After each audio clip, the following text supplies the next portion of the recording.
Сәлеметсіздер ме? Біз Жарма ауданы Соқпылақ орта мектебінің 8 сынып оқушылары Құдайберген Тайыр, Жұмағазы Дамил.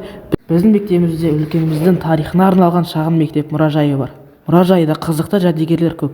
Олардың арасында Соқпылақ кетінің майданға аттанып Ұлы Отан соғысына қатысушылар туралы да мәлімет жетерлік және арнайы бір қабырға композиция жасалған. Кентіміз бойынша Ұлы Отан соғысына қанды қырғынға ұзын саны 120-ға жуық азаматтар аттанған. Көпшілігі майдан даласында қаза болды. Кейбіреуі жарақаттанып, кейбіреуі туған жерге аман-есен оралып қызметке кіріскен.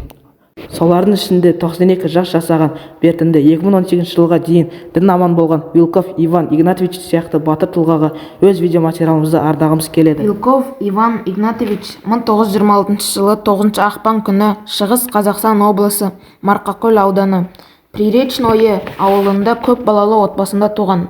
1944 жылдан 1951 жылдар аралығында Қызыл әскер қатарында болыпты. Соғыстың ең сұрапыл кезеңі соңғы 2 жылын басынан өткізді. Екінші Украин соғысына қатысып, 7-ші мотор корпусының 64-ші бригадасында болған. Соғыста пулеметші болып, кейіннен Австрия мемлекетіне дейін 5-ші әуе атқыштар дивизиясы құрамында соғысқан екен. Әуе атқыштар дивизиясы құрамында жүргенде Иван Ақсақал қатты жараланған. Тіпті жүрегіне мина жарқыншағы кіріп кетіп, ауруханаға түскен. Ауруханада дәрігерлер толық қарап жүректегі мина жарқыншағын қозғауға болмайды.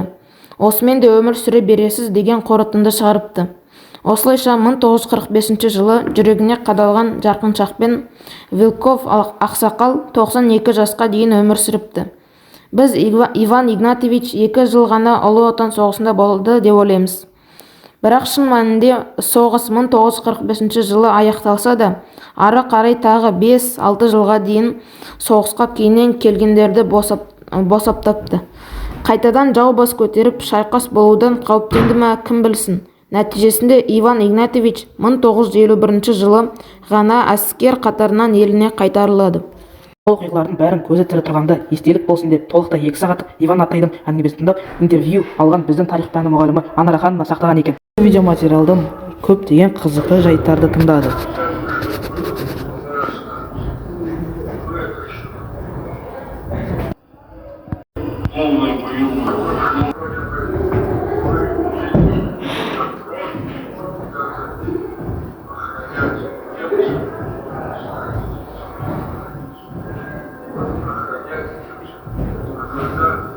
Тоқсан жасқа келген ардагер батыр Вилков Иван Игнатьевич сияқты қазыналы қарттарымызбен ерлігі мен істері жас жеткіншектер үшін мәңгілік өнеге болып қала бермек. Назарларыңызға рахмет.